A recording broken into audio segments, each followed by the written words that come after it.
née en 1992, a été entendue. Elle, qui avait déclaré avoir été victime de viol dans le procès verbal d'audition devant le pool, est venue ici, sera visée pour dire, bon, à l'époque, j'ai dit ça comme ça, mais ce n'est pas moi qui l'ai dit et ça ne vient pas de moi. Elle a dit qu'elle n'a pas été victime de viol, mais pourtant, quand on lit son procès verbal, on dit qu'elle a été victime de viol. Pourquoi cette variation? Cela doit vous interpeller, Monsieur le Président, dans le cadre de l'appréciation de ces dossiers. Il y a un certain Yacouba Bari, Côte 1088. J'ai lu son procès verbal, établi devant le pôle.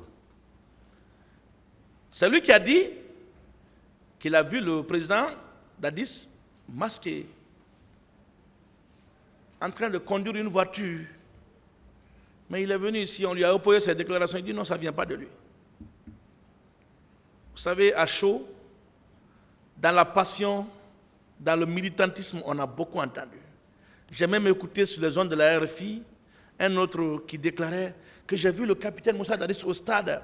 Il a égorgé, il a vu la tête d'un manifestant en train de courir avec. On a entendu tout ça dans ce dossier. Bon Dieu, où en sommes-nous?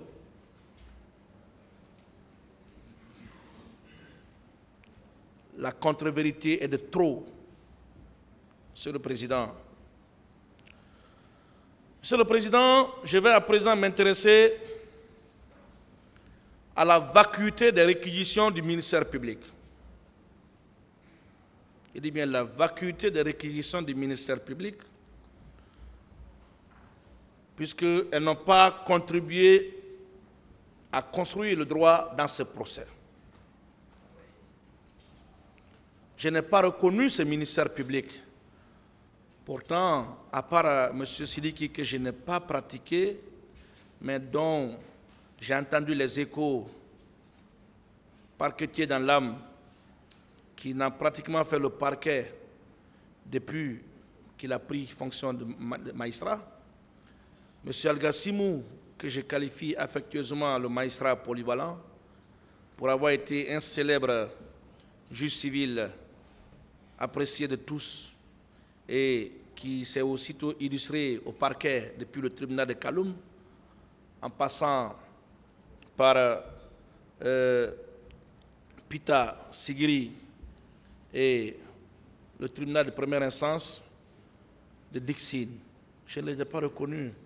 Babadi, que j'ai affronté à Sigiri en 2016 à l'occasion du jugement des militants de première heure du RPG qui étaient poursuivis pour des faits sur lesquels je ne reviendrai pas ici, dont j'assurais d'ailleurs la défense.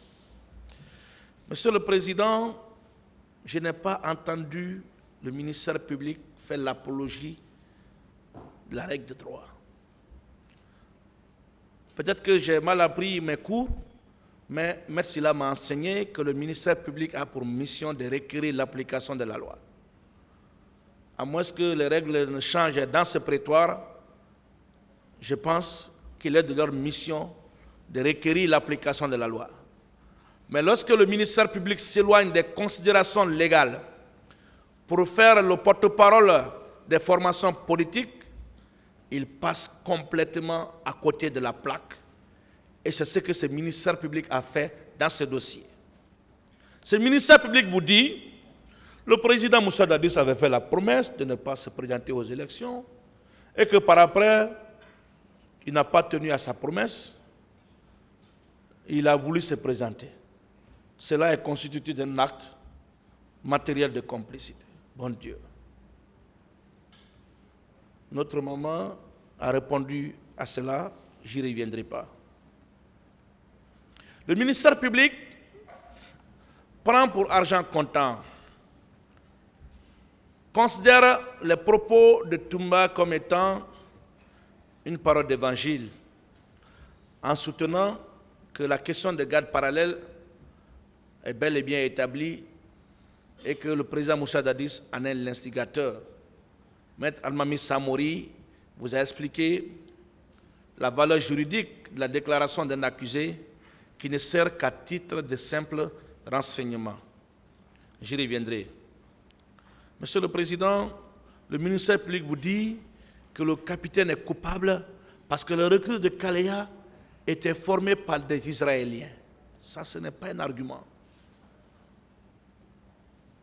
Ce n'est pas un argument.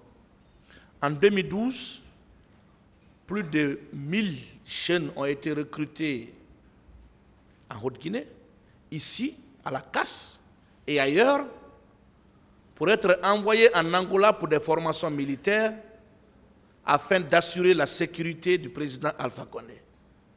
À l'époque, qui a osé, n'est-ce pas, crier pour dénoncer cela? Monsieur le Président, on n'a pas dit que le président Alpha Condé est coupable. Non, on a dit non, c'est normal.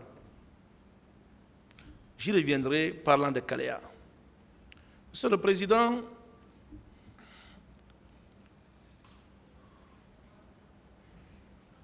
parlant désormais du ministère public, je dois dire que le procureur Babadi n'a pas fait trop de dégâts. Il s'est beaucoup plus montré, il s'est même efforcé à être objectif. Mais vous savez, quand vous êtes dans une équipe,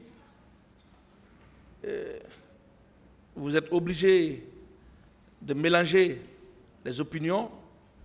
Je comprends son embarras. Sinon, les faits tels qu'il les avait articulés au départ, je voyais quand même quelqu'un en train de raisonner en véritable ministère public. Mais les choses sont passées comme elles sont passées.